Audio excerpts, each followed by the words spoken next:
Welcome back. आप देख रहे हैं वन अपना फाइनेंस मिनिस्टर, एक ऐसा शो जहां पर हम ख्याल रखते हैं आपकी कमाई का, आपके खर्च का, आपकी बचत का और आपके निवेश का, और इसके जरिए आपके आर्थिक लक्ष्य कैसे पूरे हो सकते हैं, इसके लिए आपको देते हैं सही और सटीक रणनीति। लेकिन चलिए अब आपकी ऑनलाइन जिंदगी को सुरक्षित कैसे रखा जाए, आपके आर्थिक लेन देन को सुरक्षित कैसे रखा जाए, इसकी ओर हम बढ़ते हैं। राहुल त्यागी, को फाउंडर सेफ सिक्योरिटीज, मेरे साथ जुड़ गए हैं। राहुल, स्वागत है आपका वन अपना फाइनेंस मिनिस्टर में। बहुत समय के बाद आप शिरकत कर रहे हैं, अच्छा लग रहा है।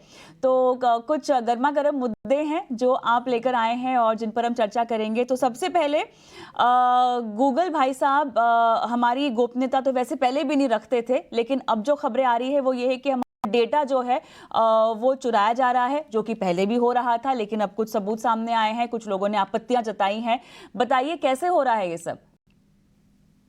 धन्यवाद कविता, फिर से बुलाने के लिए। और आई थिंक गूगल का सबसे पहले बात कर लेते हैं। देखिए, गूगल का जो अभी इशू हुआ है वो हुआ है इनकॉग्निट मोड के अंदर। अगर आप कभी, जो भी लोग ब्राउजर यूज करते हैं, जब भी हमें कुछ प्राइवेट सर्च करना होता है या कुछ व्यू करना होता है, तो हम इनकॉग्निट मोड में जाके उसको अपना एक्सेस करते हैं। उसकी धारणा ये थी आम लोगों के अंदर कि जो भी हम इनकॉग्निट मोड के अंदर देखते हैं, वो ना ही हमारे लैपटॉप पे सेव होगी उसकी हिस्ट्री, और ना ही कंपनियों को या गूगल को पता रहेगा कि क्या-क्या हम देख रहे हैं। लेकिन इसके अंदर मिथ ये थी कि जब भी इनकॉग्निट मोड हम यूज़ करते हैं, गूगल पहले ऐसा नहीं, पहले बताते थे कि जो इनकॉग्निट मोड है, वो आपके जो सिस्टम के अंदर अगर कोई हिस्ट्री है, वो उसको सेव नहीं करेगा। जो आपका इंटरनेट सर्विस प्रोवाइडर है, उसको पता रहेगा कि आपने क्या सर्च किया, और जो आपके गूगल भाई साहब हैं, उनको ये पता रहेगा कि सर्च क्या हुआ, लेकिन किसने सर्च किया वो पता नहीं रहेगा। क्योंकि जब आप नॉर्मल गूगल क्रोम यूज़ करते हैं या कोई ब्राउज़र यूज़ करते हैं, अपनी प्रोफ़ाइल के अंदर लॉगिन करके यूजुअली उसको यूज़ करते हैं। तो जो भी मैं सर्च कर रहा हूँ, जो भी मेरी पसंद है, नापसंद है, और वो सारी इन्फॉर्मेशन मेरे नाम के साथ टैग हो जाती है। तो इनकॉग्निट मोड के अंदर वो आपका नाम हटा देते हैं, लेकिन सिर्फ़ और सिर्फ़ आपने क्या सर्च किया, आपने क्या देखा, वगैरह-वगैरह, वो सारी इन्फॉर्मेशन गूगल वो ट्रैक कर रहा था। तो यूएस में केस फाइल किया गया 2018-2020 के अंदर कि ये जो इन्फॉर्मेशन जो बिट्स एंड पीसेस के अंदर गूगल ले रहा है, अगर उसको कलेक्ट कर दिया जाए तो वो किसी इंसान की एक स्टोरी बता सकता है। जैसे अगर किसी का मोबाइल कॉम्प्रोमाइज़ हो जाए, तो कॉल रिकॉर्डिंग चाहे हमारे पास ना हो, लेकिन किस नंबर पे कितनी देर तक बात हुई है, किसको कितने मैसेज किए गए हैं, अगर उसका कंटेंट भी हमें ना पता लगे, लेकिन एक स्टोरी निकल के आ सकती है कि किस नंबर से आप ज़्यादा बात करते हैं और किससे कम बात करते हैं। बस इन्हीं कुछ चीज़ों को लेके जो केस फाइल हुआ, उसको गूगल ने अभी सेटल किया है कुछ बिलियन डॉलर में, और गूगल ने ये आश्वस्त किया है गवर्नमेंट को, और जो वहाँ पे कमिटी बैठी थी, कि ये जितना इन्फॉर्मेशन हमने बिट्स एंड पीसेस के अंदर कलेक्ट कर रखा है अपने सर्वर्स के अंदर, उसको पूरी दुनिया में जितने भी लाखों लोग हैं, उन सबका हम डिलीट कर देंगे। तो यूज़र को यहाँ पे ये जानने की ध्यान रखना चाहिए कि जो इनकॉग्निट मोड है, वो सिर्फ़ और सिर्फ़ आपके लैपटॉप के अंदर डेटा सेव नहीं करेगी। आपका इंटरनेट सर्विस प्रोवाइडर, जिस कंपनी का आप इंटरनेट यूज़ कर रहे हैं, वो चाहे आप मोबाइल का डेटा इंटरनेट यूज़ कर रहे हैं, चाहे वो वाईफ़ाई घर का यूज़ कर रहे हैं, उस कंपनी को पता रहेगा कि आपने क्या वेबसाइट सर्च की है। और गूगल अभी वो बोल रहा है कि हम ये डिटेल लेना बंद कर देंगे, जो छोटे बिट्स एंड पीसेस पे लेके। लेकिन ये हमेशा याद रखिए, इनकॉग्निट जी। मोड अभी भी आपके इंटरनेट सर्विस प्रोवाइडर को पता रहेगी। तो राहुल, अगर हम ये सर्च हिस्ट्री को सेव नहीं करने का ऑप्शन ओपन कर दें, उसके बावजूद भी इंटरनेट प्रोवाइडर जो है वो और गूगल जो है वो सेव कर पाएंगे सर्च। जी, गूगल तो नहीं अभी इन्फेक्ट कर पाएँगे इस हाँ। हेयरिंग के, बट आपका इंटरनेट सर्विस प्रोवाइडर जो है वो होता है। क्योंकि आप जब रिक्वेस्ट अपने कंप्यूटर से भेजते हैं, आपका जो इंटरनेट का पेज जो आपने रिक्वेस्ट किया है खोलने के लिए, ब्राउज़र एक माध्यम है, और ब्राउज़र के माध्यम से आपके इंटरनेट सर्विस प्रोवाइडर को आप रिक्वेस्ट करते हो कि मुझे ये पेज जो दुनिया में गूगल की, ये कोई या कोई और वेबसाइट, फेसबुक है, उसको मेरे को वापस ला के दीजिए। तो लोग बनते हैं, जो डिटेलिंग बनती है, वो आईएसपी के पास हमेशा रहती है। इसलिए अगर आपने देखा होगा कुछ केसेस के अंदर, जब कुछ लोग, यूएस में एक इंसान ने जब मर्डर कर दिया था, तो मर्डर के बाद उसने पूरी रात सर्च किया कि लाश को ठिकाने कैसे लगाया जाए, फ्रीज़र में कितनी देर तक लाश रहेगी। तो ये सारे सर्च वो गूगल ट्रैक कर रहा था, और उन्होंने गवर्नमेंट को डेटा दिया, और जिसको हेयरिंग के टाइम पे यूज़ किया गया। इसमें तो फिर डीओटी को भी एक्शन में आना चाहिए। कविता, सॉरी आई मिस्ड यू।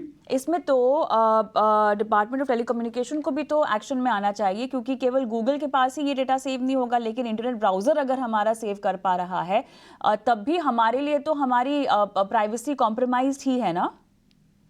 जी देखिए, नॉर्मली जो भी आप सर्फ करते हैं, आपका इनिशियल जो जो चीज़ स्टार्ट होती है, चाहे आपने google.com खोला, चाहे आपने फेसबुक खोली, खुलने के टाइम पे इन्फॉर्मेशन जाती ही जाती है हर एक आईएसपी के पास, क्योंकि वो आपको सर्विस ला के दे रहे हैं। उसके बीच में आपने क्या किया, ये इन्फॉर्मेशन आईएसपी को कभी नहीं पता लगती। फॉर एग्ज़ाम्पल, अगर मैंने इंटरनेट पे अपना मोबाइल पे व्हाट्सएप चलाया है, तो ये चलाना स्टार्ट कब किया, एंड कब किया है, ये इन्फॉर्मेशन शायद जाएगी, लेकिन उसके अंदर क्या किया है, ये इन्फॉर्मेशन नहीं जाती किसी इंटरनेट सर्विस प्रोवाइडर के पास। अब इसका बचने के लिए, जो जैसे हम सिक्योरिटी प्रोफेशनल्स हैं, अगर हमें अपनी प्राइवेसी का ध्यान रखना है, हम कुछ डिफरेंट टाइप्स के ब्राउज़र यूज़ करते हैं। जैसे हुँ, ब्रेव ब्राउज़र एक है, जो कि ओपन सोर्स है, फ्री है, जो क्रोम की ओपन सोर्स टेक्नोलॉजी के ऊपर ही बना है। तो हुँ, ब्रेव ब्राउज़र आप यूज़ कर सकते हैं, जिससे इन्फॉर्मेशन आपकी नहीं जाती। ब्रेव ब्राउज़र के अंदर एक पर्टिकुलर ऑप्शन होता है, जिसके अंदर आप टोर नेटवर्क को ऑन कर सकते हो। अब Tor network mainly deep and dark web को चलाने के लिए यूज़ होता था, लेकिन उससे आप नॉर्मल इंटरनेट भी सर्व कर सकते हैं, ताकि आईएसपी के पास इन्फॉर्मेशन ना जाए और बाकी लोगों के पास भी इन्फॉर्मेशन ना जाए। तो आपकी जो प्राइवेट सर्चेज़ हैं, वो आप इस ब्राउज़र से या ऐसे कोई और भी जो ब्राउज़र्स हैं, उनके हुँ। थ्रू करिए, जिससे इन्फॉर्मेशन लीक नहीं होगी। तो राहुल, ये एक लौता उपाय है, जो एक यूज़र के पास हो सकता है ना? तो 2 उपाय हैं, एक तो ये ब्राउज़र हो गया, दूसरा कुछ वीपीएन सर्विसेज़ आती हैं। जैसे बहुत सारी वेबसाइट जो इंडिया में ब्लॉक हैं, लोग उनको एक्सेस करने के लिए वर्चुअल प्राइवेट इंटरनेट यूज़ करते हैं, जिससे मैं अपने आईपी से, अपने इंटरनेट प्रोवाइडर से हट के, मैं किसी और कंट्री का आईपी एड्रेस और आइडेंटिटी ले लूँगा। तो अगर मैं दूसरी और कंट्री की आइडेंटिटी ले लेता हूँ, तो मैं इंडिया के ज्यूरिसडिक्शन से बाहर आ जाऊँगा। तो मेरे को उनके रूल्स एंड रेगुलेशन मानने की ज़रूरत नहीं पड़ेगी, और जो कंपनी है, उनको भी ये लगेगा कि मैं जो यूज़र हूँ, मैं किसी और कंट्री में बैठ के वो सर्व कर रहा हूँ, तो मेरी रियल आइडेंटिटी उससे छुप जाएगी। तो वीपीएन सर्विसेज़ भी यूज़ कर सकते हैं, जो प्राइवेसी को अपनी मेंटेन रखना चाहते हैं।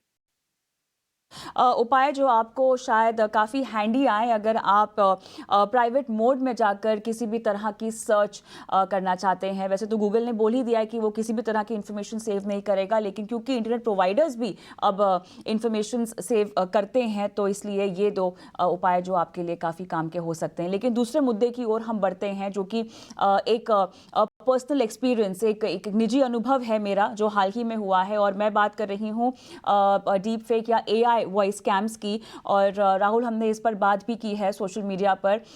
दर्शकों को बता दूं कि मेरी मदर को एक्चुअली कुछ दिनों पहले एक कॉल आया, जहां ये बताया गया कि आपका जो बेटा है वो अरेस्ट हो चुका है, और आप अपने बेटे से बात कर लीजिए, सो एंड सो मामले में जो है इनको अरेस्ट किया गया है। क्योंकि मेरी मॉम थोड़ी सी ज़्यादा जागरूक रहती है इन सब मामले को लेकर, तो उन्होंने बात की तो आवाज़ उनसे, उनको लगा कि शायद कुछ गड़बड़ है, और उन्होंने फ़ोन जो है वो काट दिया। लेकिन उसके बाद उन्होंने अपना फॉलोअप किया, जहां पर अथॉरिटीज़ को बताया गया, एक रेड अलर्ट उन्होंने अपनी तरफ से जो है वो हाईलाइट कर दिया।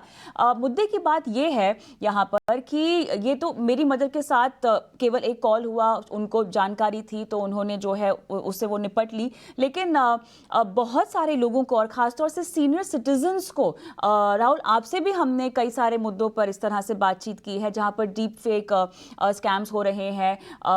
ग्रैंड पेरेंट्स को जो है बच्चों की आवाज़ में कहा जाता है कि उन्हें आपकी ज़रूरत है, उन्हें पैसों की ज़रूरत है, और कई सारे लाखों करोड़ रुपए ऐंठे गए हैं, धोखा हुआ है, फ्रॉड हुआ है। और ये लगातार इस तरह के स्कैम्स का जो ट्रेंड है वो बढ़ता जा रहा है। क्विक पॉइंटर्स आपकी तरफ से क्या होने चाहिए, बिकॉज सीनियर सिटीजन्स के साथ क्या होता है, वो ब्राउज करते हैं। हर किसी के लिए ये मुमकिन नहीं है कि वो इस तरह की पेचीदगी को समझे, जो कि एक ऑनलाइन, अगर आप अपनी लाइफ गुजार रहे हैं, उससे जुड़ी होती है। तो कैसे उन्हें समझाया जाए कि अगर आप ब्राउज कर भी रहे हैं तो सुरक्षित तरीके से करें? ये देखिए, फर्स्ट ऑफ ऑल मैं आपकी मदर को बधाई देना चाहूँगा कि उन्होंने ये जो फ्रॉड है उसको अच्छे से टैकल किया है, और आई थिंक ये सबके लिए भी इम्पोर्टेंट है ये जानना कि आप समझिए, सबसे पहले इसका मोडस ऑपरेंडी, ये क्रिमिनल्स क्या करते हैं आज की डेट में, हमारे पास एआई वॉइस जनरेटर करके काफ़ी सारी फ्री एप्लीकेशंस आ गई हैं। अभी रिसेंटली आपने देखा होगा, ओपन एआई ने अभी एक वॉइस क्लोनिंग का निकाला था, जिससे आप वॉइस क्लोन कर सकते हैं किसी की, उसको वापस ले लिया गया है, इन्हीं डेंजर्स को ध्यान में रखते हुए। तो सबसे पहले आप समझिए कि आपकी वॉइस क्लोन कैसे करते हैं। आपकी बहुत सारी वॉइस जो है वो आपने सोशल मीडिया के अंदर किसी वीडियो के अंदर या किसी ऑडियो के अंदर, अगर आप सिंगर हैं, जैसे आप एंकर हैं, तो आपके बहुत सारे वॉइस सैंपल्स पड़े हुए हैं इंटरनेट के ऊपर। तो अगर आपके पास नहीं है तो ये क्रिमिनल क्या करते हैं, आपका नंबर उनके पास होगा, वो आपको कॉल करेंगे 10 सेकंड के लिए कि हेलो, आप कौन बोल रहे हैं? क्या ये पंकज बोल रहा है या गौरव बोल रहा है? तो मैं बोलूँगा नहीं, मैं राहुल बोल रहा हूँ। आपको किससे बात करनी है? ऐसे 10-15 सेकंड का वो एक वॉइस सैंपल रिकॉर्ड कर रहे होंगे उसको अपनी साइड पे। उसको लेके ये आगे उस वॉइस को मॉड्यूलेट कर लेते हैं और मेरे घरवालों को या किसी को भी फ़ोन करके मेरी आवाज़ से उनको कोई पैनिक सिचुएशन क्रिएट करने की कोशिश करते हैं।